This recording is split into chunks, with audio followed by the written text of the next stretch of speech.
C'est quoi une génération en fait? C'est simple, une génération est un groupe constitué d'individus nés dans la même tranche de 25 ans. Tous les 25 ans, la population adulte se renouvelle et donne une nouvelle génération. Waouh, c'est simple et concis. C'est donc sans doute faux. Bon, le concept de génération tel qu'on l'entend quand on parle des baby boomers ou des Gen Z, c'est un concept très sérieux, puisque sur la page Wikipédia, on retrouve beaucoup de termes comme à peu près, ou encore généralement, parce que la société c'est compliqué et que mettre des gens dans des jolies petites cases bien définies, c'est plus facile à dire qu'à faire. Mais impossible n'est pas américain, surtout quand il s'agit d'inventer des théories foireuses quand on n'a absolument aucune qualification dans le domaine. C'est là qu'arrivent les auteurs William Strauss et Neil Howe. Selon la théorie générationnelle Strauss-Howe, qui on le rappelle n'étaient pas des sociologues mais avaient visiblement beaucoup d'idées, les générations se succèdent dans un cycle de 4 archétypes. Prophètes, nomades, héros et artistes, séparés par des événements majeurs qui définissent l'ère dans laquelle ils grandissent. C'est des conneries ça! Ainsi, si on remonte à mes grands-parents, ils faisaient partie de la génération silencieuse, les enfants nés entre 1925 et 1942, qui étaient donc adolescents ou enfants durant la guerre. Leurs enfants, les fameux boomers, sont nés entre 1943 et 1960. Ils n'ont pas connu la guerre et ont profité de la meilleure situation économique de l'histoire humaine avec les 30 glorieuses. Ils sont suivis de la génération X entre 1961 et 1981,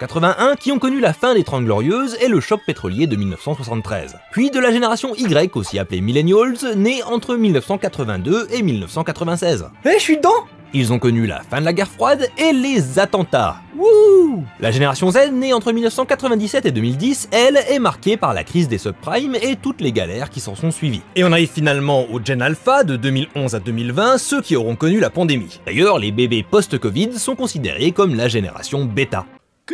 Donc voilà la théorie tout à fait foireuse, inventée par des mecs absolument pas qualifiés et sans la moindre rigueur scientifique. Elle est principalement utilisée dans le marketing et la publicité, gage de sa grande qualité. Mais moi je pense que c'est un peu de la daube. Et comme je suis également un auteur de fiction avec des opinions, je suis aussi qualifié que Strauss et Howe pour inventer une théorie des générations qui me plaît plus. Même si d'après eux, je suis d'une génération de héros et ça c'est super stylé. Mais n'empêche que je vois mal comment moi, né en 94, je suis plus proche de quelqu'un né en 82 que de quelqu'un né en 97. Genre le mec qui est né le 31 décembre 96 à 23h55 est fondamentalement différent de celui né 5 minutes plus tard. Et je suis pas le seul à avoir fait cette remarque, quand on est au début ou à la fin d'une génération, on est parfois beaucoup plus proche en termes de référence et de culture avec la génération précédente ou suivante qu'avec la nôtre. C'est de là que vient le terme de Zillennials, une micro-génération née entre 1992 et 1998. Et comme ça me fait penser à Godzilla pour la sonorité et le film de 98, et que de toute façon tout ça c'est du gros bullshit, je nous nomme désormais la génération Godzilla. C'est officiel, allons écraser des villes. Ma théorie personnelle est tout aussi valide, c'est que les générations n'ont pas de frontières nettes, c'est débile, et que si elles sont marquées par les grands événements historiques, elles le sont aussi par les avancées technologiques. C'est là qu'est, à mon sens, la grande division entre les générations les plus récentes. Quand on est né des années 90 au début des années 2000, on est la génération Internet. C'est ça le gros changement dans la vie quotidienne. Bienvenue sur Internet.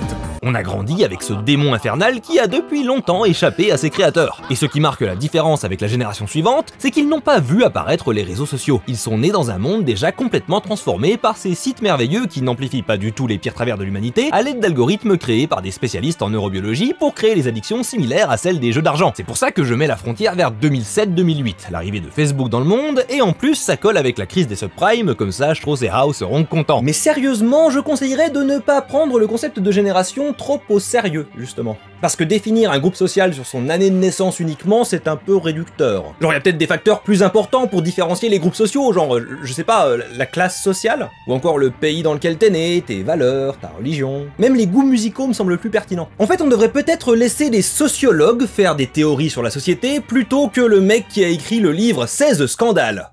Sans doute un banger. Allez, c'est pas tout ça, mais moi, j'ai une mégalopole à défoncer à grands coups de tatane. Génération Godzilla.